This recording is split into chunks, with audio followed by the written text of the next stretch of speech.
My name is Victoria, and I was 39 years old at the time this happened. At Christmas, my niece opened my gift, laughed, and said, "An iPad mini? That's all I get?" She threw it at me. I stood up calmly, collected every gift I'd brought, 16 wrapped boxes, and loaded them back into my car. Dad yelled, "Don't be dramatic." I replied, "I'm not, but tomorrow at 9 a.m. I'm updating the mortgage autopay." He went silent.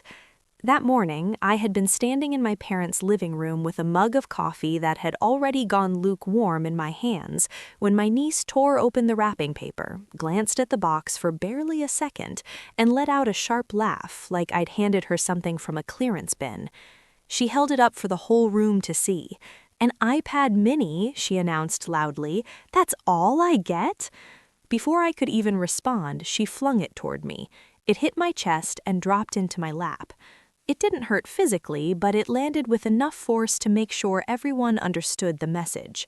The room filled with that strained, nervous laughter people use when they don't want to admit something cruel just happened. My son, Ethan, was sitting cross-legged near the tree, close enough to see everything. He flinched like the box had struck him instead. Ethan was 8 then, soft-spoken, unfailingly polite, the kind of child who says thank you even when he doesn't like what he's given. On the drive over, he'd talked about how maybe this year Grandpa would finally tape his drawing to the refrigerator like he promised last summer. I looked down and saw Ethan gripping the delicate paper snowflake he'd made for Grandma, the edges bending under his tight fingers. My mother didn't intervene. She simply took another sip of her mimosa and smiled like this was adorable.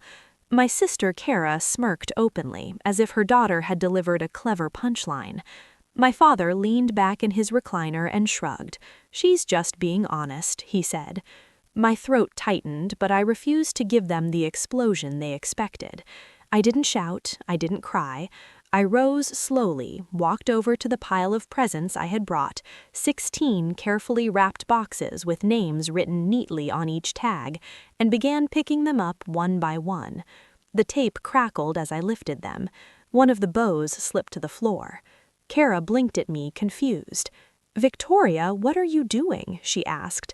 I didn't answer. I kept gathering the boxes. There was something for everyone, for my parents, for Kara and her husband, for my niece and nephew, for the cousins who always happened to drop in uninvited, even for my dad's neighbor who somehow appeared at every holiday and left with a bottle of top-shelf liquor. I had bought for all of them because that's what I always did. I stacked the gifts in my arms until I could barely see, then carried them out to my car in 2 trips. Behind me, my dad's voice rose. "Don't be dramatic," he called out, like I'd knocked over the tree instead of quietly reclaiming what I paid for. I paused at the doorway, keys in my hand, steady and composed. "I'm not," I said evenly. Then I added the sentence that changed the air in the room. "But tomorrow at 9 a.m. I'm updating the mortgage autopay." The silence that followed was immediate and heavy. No more laughter, no more smug smiles, just the faint rustle of torn wrapping paper and the hum of the heater turning on. Ethan stood up and came to my side without a word. He slid his small hand into mine like he understood this wasn't about a tablet. As we walked out, I heard Kara mutter, "You're really going to ruin Christmas over a joke?" I didn't turn around because that wasn't the joke. The joke was how long I had let them treat me like an ATM with a pulse. I lived in a quiet suburb outside Columbus, Ohio. I owned a small dental practice and worked more hours than I admitted to anyone. I was also raising Ethan alone.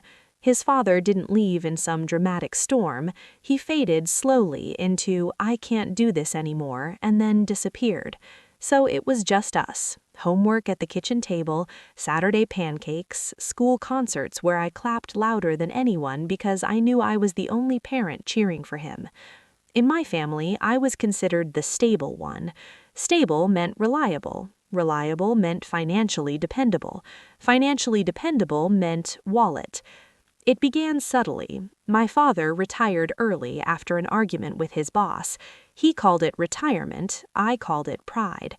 Their mortgage was nowhere near paid off, so I stepped in and set up autopay from my own account because Dad refused to use online banking. Every month, $1,842.17 left my checking account without fail. At first, my mother thanked me. Then it became routine. Then it became expected. Eventually, it was treated like something they were entitled to. If a holiday delayed the transfer by a day, my dad would text me sharply. "Mortgage didn't go through. Fix it." No greeting, no concern, just an order. And the requests didn't stop at the mortgage. There were property taxes, just this once, the HVAC unit that failed in July, my mom's dental implants, which she insisted I should cover because I was a dentist and family shouldn't charge family. Then came Kara's endless emergencies. Kara was 36, married with 2 kids, always one step away from stability but never quite reaching it. One month it was the minivan payment, the next it was dance lessons for my niece, because she's gifted and you don't want to crush her dreams, do you? Another time it was credit card minimums after a tough season. I told myself it was temporary. I told myself this is what family does. And whenever I tried to scale back, even slightly, there would be some subtle reminder that Ethan and I were on the outer edge of the circle. Ethan noticed long before I wanted him to. He noticed Grandma always stocked his cousin's favorite snacks, but never asked what he liked. He noticed the embroidered stockings for them and the plain one for him.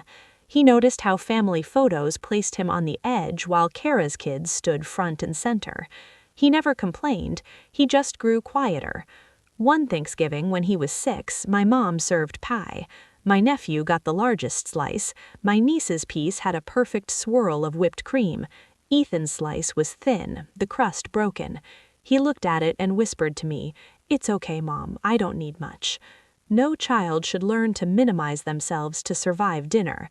But I kept showing up, I kept paying, I kept believing that generosity would buy kindness. I convinced myself usefulness equaled love. The truth was uglier. They weren't loving, they were accustomed. That Christmas morning was simply the moment it became undeniable. That night, back at home, I didn't try to salvage the holiday with forced cheer. I made Ethan grilled cheese and tomato soup. He sat at the island in his Christmas sweater, rubbing the edge of his paper snowflake. "Did I do something wrong?" he asked quietly. That question broke something open in me. I set my bowl down and looked at him. "No," I said firmly, "you didn't do anything wrong." He nodded, wanting to believe it. After he went to bed, I opened my laptop at the kitchen table. The house was silent except for the refrigerator's low hum and the heater clicking on. I logged into my bank account and found the recurring payment. Mortgage autopay, $1,842.17. Scheduled monthly. I hovered over it. My hands were steady. This wasn't anger, it was clarity. I selected Edit, removed my checking account, and then pressed Cancel Autopay. A warning popped up. Canceling this recurring payment may result in missed payments. I read it carefully, then clicked Confirm. Your recurring payment has been canceled. I took a screenshot. For the first time in years, I slept without that dull anxiety in my chest. The next morning, I set my alarm for 8:45 a.m. I knew when my dad would check his account. At 9:07, my phone rang. "Dad." I let it ring twice before answering. "Morning," I said evenly. His voice was tight. "What did you do?" "I canceled the autopay," I replied. "You can't do that," he snapped, as if I'd violated some contract. "It's your mortgage," I said calmly. "You can pay it." I could hear my mom in the background, anxious and whispering. Dad tried to lower his tone. "Victoria, you're upset, fine, but you don't punish us over a kid's comment." A kid's comment. As if a $500 gift thrown at me was harmless.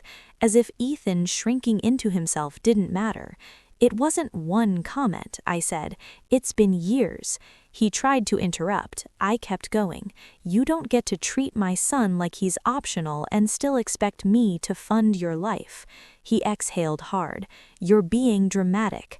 The same word. I looked at our smaller tree in the living room, decorated with Ethan's handmade ornaments. "I'm not," I said quietly. "I'm just done." His tone shifted quickly to desperation. "We counted on you." "Exactly," I thought. "You shouldn't have," I replied. He raised his voice again. "So you're cutting us off because Kara's kid mouthed off?" I didn't argue. "I'm not your backup bank," I said, "and Ethan and I won't spend holidays where we're laughed at." Silence. Then my mom took the phone, her voice trembling. "Victoria, honey, please. We didn't mean it. She's a teenager. You know how kids are." I closed my eyes, picturing Ethan's face at the tree. "I know how my kid is," I said. "He's kind, he's quiet, he tries so hard, and you all make him feel small." She sniffed. "So what do we do?" That question almost made me laugh, because it wasn't how do we fix what we did to Ethan, it was how do we fix the money problem. "You figure it out," I said. Then, because I still wasn't cruel, I added, "I'm not blocking you, I'm not screaming, but the money is done. That's the boundary." My mom whispered, "This is going to ruin the family." I swallowed. "No," I said, "you did that. I'm just not paying for it anymore." Then I ended the call. The fallout came in waves. First, it was Dad calling over and over, like if he called enough times I'd fold. Then it was Kara texting paragraphs. "You embarrassed my daughter. She didn't mean it like that. You're acting like some hero. Mom is crying." Then the guilt trips got more specific. "Victoria, do you know what happens if Dad misses the mortgage? They could lose the house." I stared at that message for a long time, because I did know. I'd known for years. That was why I'd kept paying, why I'd let them use me. But then I looked at Ethan sitting on the floor building a Lego set, humming to himself, finally relaxed because we weren't driving to someone else's house to be tolerated. And I realized something simple. If my parents lost the house, it wouldn't be because I stopped paying, it would be because they built their whole life around assuming I always would. That wasn't my emergency anymore. Kara showed up at my office 2 days later, not for a dental appointment, just storming into my waiting room like she owned the place. My receptionist's eyes went wide. "It's fine," I said, standing up. I walked Kara into my private office and closed the door. She didn't sit, she crossed her arms. "So you're really doing this?" "Yes," I said. Her voice cracked, not from sadness, from anger. "You're punishing Mom and Dad because my daughter didn't like a gift?" I blinked slowly. "That's not what happened," I said, "and you know it." She scoffed. "She's a teenager, she's dramatic, she didn't throw it hard." I stared at Kara until she got uncomfortable. "Ethan was right there," I said, "and everyone laughed." She rolled her eyes. "Oh my God, Victoria, he's a kid, he'll forget." That sentence made my stomach turn. Kids remember the feeling, they remember who protected them, they remember who didn't. I didn't raise my voice. "You don't get to decide what my son forgets." Kara's face tightened. Then she tried a new angle. "So what, you're going to let them lose everything after everything they did for you?" I kept it simple.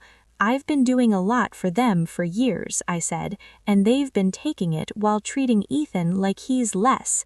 Her eyes flicked away for half a second. She knew. Then she did what Kara always did when she couldn't win on facts. "You're always so high and mighty because you're a dentist," she said, "like you're better than us." I felt my jaw clench, but I stayed steady. "I don't think I'm better," I said. "I think my son deserves better." Kara opened her mouth, shut it, then said the quiet part out loud. "So what am I supposed to do when I need help?" There it was. Not "I'm sorry," not "Ethan was hurt," just money. "You budget," I said. "You figure it out, like every other adult." Her face went red. "You're unbelievable." I walked to the door and opened it. "I'm not arguing," I said. "This conversation is over." She stood there like she expected me to chase her. I didn't. After she left, my receptionist whispered, "Are you okay?" "I am," I said. For the first time in a long time, I meant it. The next week was a flood of messages. Dad left a voicemail, stiff and offended. "You don't do this to your parents." Mom left one softer but still wrong. "We're family. Family helps family." I didn't call back. Boundaries aren't negotiations. The only person I explained things to was Ethan. We were brushing our teeth one night when he asked, "Are we going to Grandma's again?" I looked at him in the mirror. "No," I said. "Not for a while." He paused, toothbrush in his mouth. "Did they not want us there?" My throat tightened, but I didn't lie.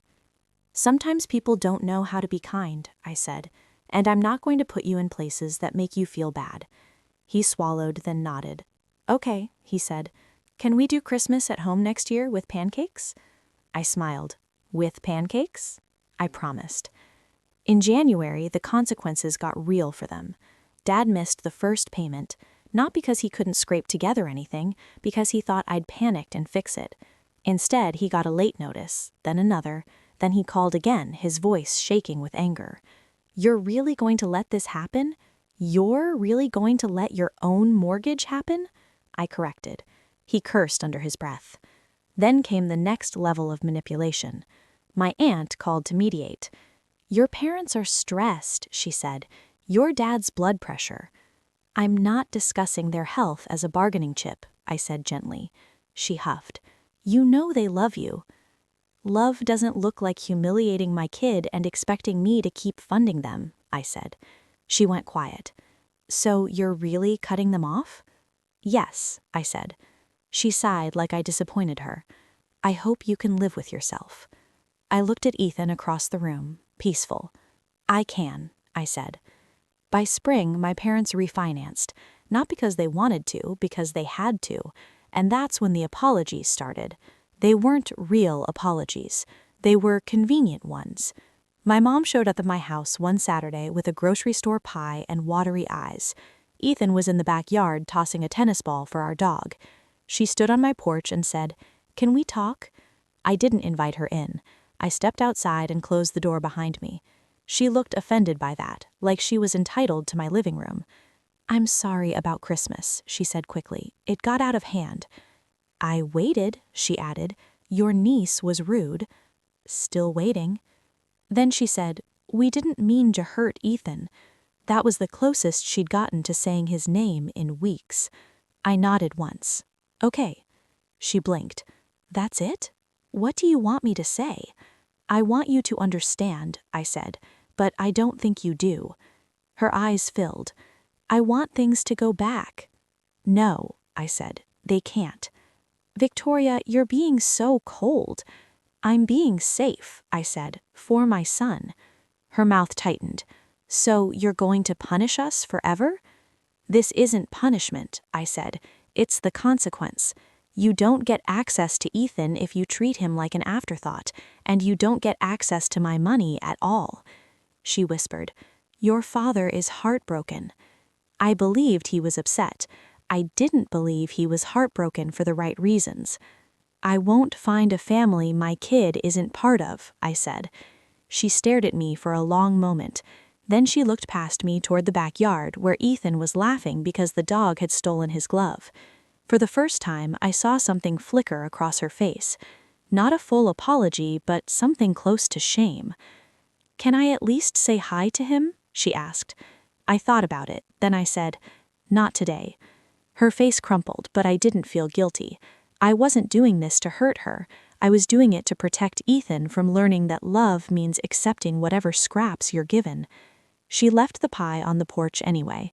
I threw it away after she drove off, not dramatically, just quietly, like you do when something is no longer yours. The real closure came the next Christmas.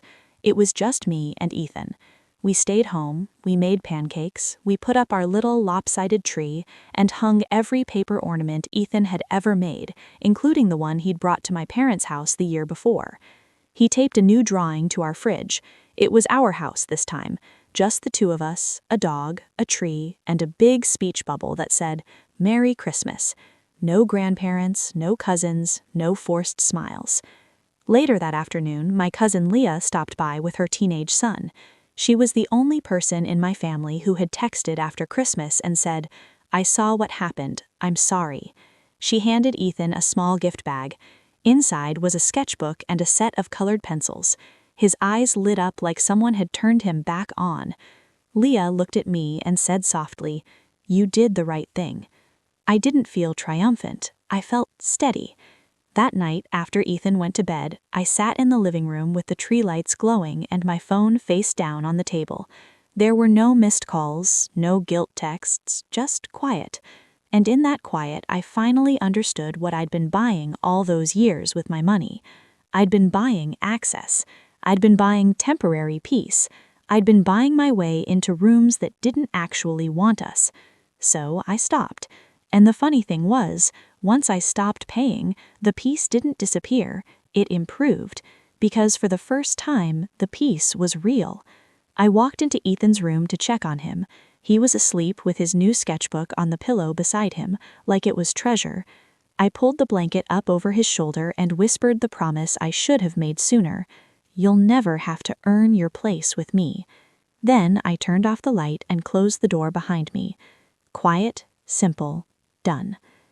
Author's note: I'm with Victoria, not because a gift was rejected, but because her son watched a room treat disrespect as entertainment and call it honesty. A parent's first job is safety, and that includes emotional safety. When support turns into entitlement, it stops being care and becomes a demand. The lesson is simple. Generosity needs boundaries, or it trains people to take and trains kids to stay quiet to survive. Victoria stayed calm, ended the open-ended money pipeline, and chose a peaceful home for Ethan. Takeaways: keep financial help separate from daily banking. Use secure logins, alerts, and two-factor authentication. Put any ongoing support in writing with clear amounts, dates, and a hard endpoint. Save records and screenshots not for drama but for clarity. And if the pattern doesn't change, set a deadline, communicate it once, and follow through.